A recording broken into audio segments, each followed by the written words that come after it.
Hello students, मैं BP Singh आज आपके लिए फाइनाइट ऑटोमाटा का सेकंड लेक्चर लेके आया हूं। इससे पहले लेक्चर में मैंने डेफिनेशन बताई थी। उसके अंदर जो फाइनाइट ऑटोमाटा एक मशीन है, उसके अंदर कौन कौन से पार्ट होते हैं और उनका क्या क्या काम होता है और उन्हें कैसे डिनोटेड करते हैं, इतना बताया था।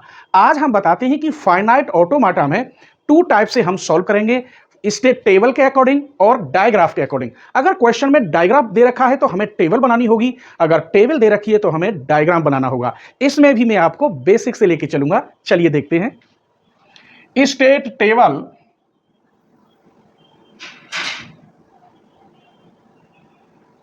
And state diagram of a finite state machine।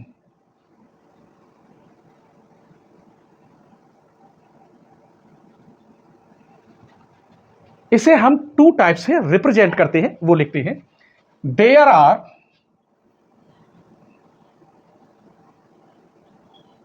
To ways of represent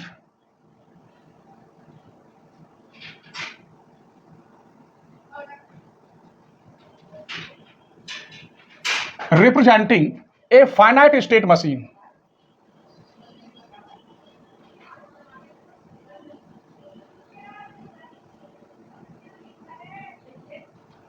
in compact form।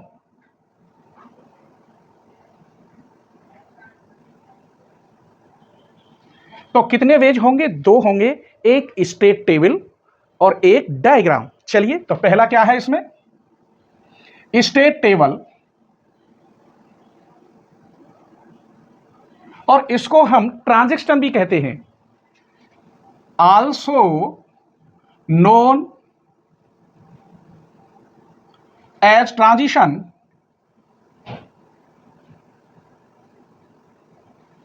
Table of the machine M. इस मशीन को हम एम से डिनोटेड करते हैं, ठीक है। दूसरा, अब इसकी जगह पर डायग्राम लिखेंगे। अब दूसरा होता है स्टेट डायग्राम,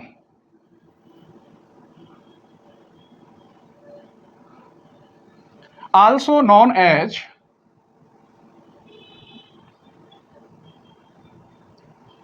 ट्रांजिशन डायग्राम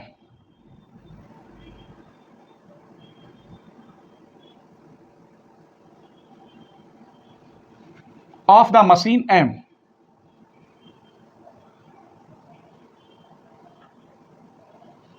तो चलिए, अब मैं एक एग्जाम्पल ले रहा हूं, उसमें टेबल भी बताऊंगा और टेबल से डायग्राम भी बताऊंगा, ठीक है। चलिए एक एग्जाम्पल लेते हैं। Let the finite machine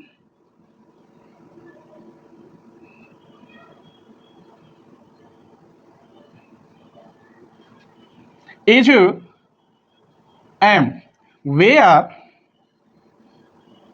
M equal, इस मशीन के अंदर कितने पार्ट होते हैं वो मैंने पहले लेक्चर में भी बताया, दोबारा लिख रहा हूं। A O S F G S note. ये input, output, state, transition function input, output function G, और ये इनिशियल स्टेट। इसी से हम क्वेश्चन बनाएंगे सच दैट इसके अंदर क्या होता है? ए के अंदर दो इनपुट होते हैं, ए और बी। ये जो ओ लिख रहा है, इसके अंदर आउटपुट होते हैं दो, 0 और 1। एस जो लिख रहा है, ये एस, इसके अंदर हम इनिशियली स्टेट दो ले रहे हैं, एस नॉट, एस वन। यहां आप ज्यादा भी ले सकते हैं, लेकिन हम छोटी टेबल बनाएंगे।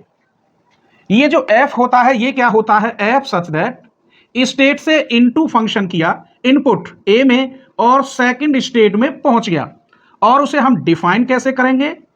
Define as function initial state से ए इनपुट लगा, ए का क्या है? इनपुट ए लगा, तो ये कौन से स्टेट पर पहुंचा? S1 पर। ऐसे ही फंक्शन इनिशियल स्टेट पर बी इनपुट लगा, तो ये पहुंचा S1। ऐसे ही हम अगर S1 स्टेट पर ए इनपुट लगता है तो ये पहुंचता है S0 पर, इसकी जगह पर S0। ऐसे ही हम एफ S1 स्टेट से बी इनपुट लगा तो ये पहुंचा S1 पर। ये मैंने लिख दिए हैं S1 S2, ये तो जहां टेबल के अकॉर्डिंग कहीं भी पहुंच सकते, जो मैं टेबल में समझाऊंगा। ठीक है, आइए अब बात आती है जी की। जी में आउटपुट में हमें 0 और 1 लेके चलते हैं। तो दूसरा फंक्शन है जी फंक्शन, एस स्टेट है इनटू ए और पहुंचा आउटपुट में, और उसे हम डिफाइन कैसे करेंगे? डिफाइन एज, ये मैंने जी ले लिया इनिशियली स्टेट, इनपुट ए तो आउटपुट निकला 1। दूसरा जी इनिशियल स्टेट बी इनपुट तो आउटपुट फिर यहां भी 1 निकला। जी अब के हमने S1 स्टेट लिया, इनपुट ए लिया तो यहां आउटपुट 0, और जी में यहां S1 स्टेट बी इनपुट लिया, आउटपुट 1। अब मैं टेबल बना रहा हूं, तब देखते हैं कि ये जो मैंने लिखे क्या उस टेबल से मैच करते हैं। अगर मिस्टेक होगी तो काट के लिख देंगे। चलिए टेबल सीख लीजिए आप।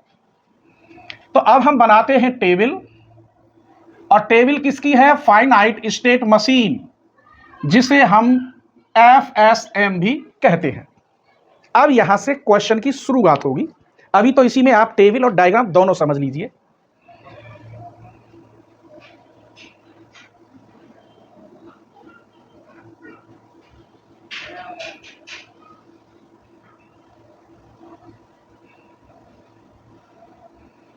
यहां आप ऐसे करेंगे लाइन, यहां स्टेट आते हैं और यहां इनपुट।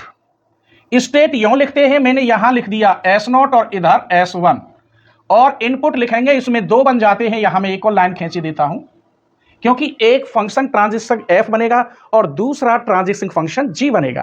तो यहां F में लिख दिया मैंने AB, और यहां G में भी मैंने AB लिखा। अब आप देखिए, सबसे पहले हम इसके साथ इस इनपुट को लगा रहे हैं, S0 के साथ इस इनपुट को लगाया तो आंसर क्या आया? S0 के साथ A लगाया तो S1 आया। देखिए यहां आएगा S1।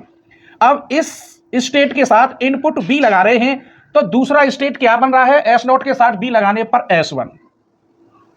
अब S1 स्टेट के साथ इनपुट A जब कॉरस्पॉन्डिंग कर रहा है तो नया स्टेट क्या बन रहा है? S0। अब इस स्टेट के साथ इनपुट B लग रहा है S1 के साथ B, तो क्या बता रहा है? S1। इस प्रकार ये भरे हमने और ये बिल्कुल सही निकले।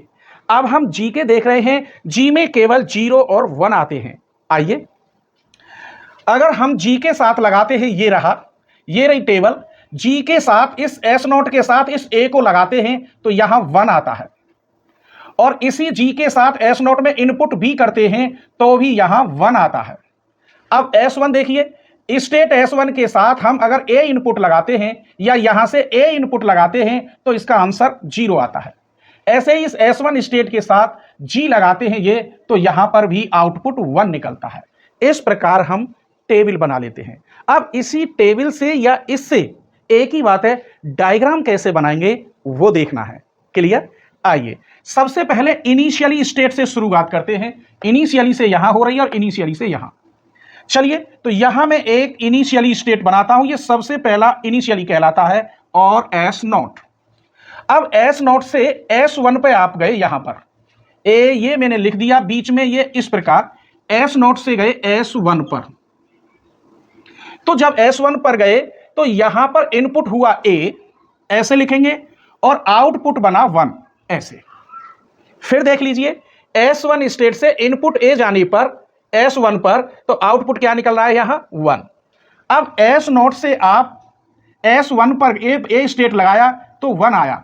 ऐसे ही S0 से अगर B लगाते हैं, S0 से B लगाते हैं, यहां तीर लगाते हैं, तो भी इसके साथ S1 पे पहुंचता है।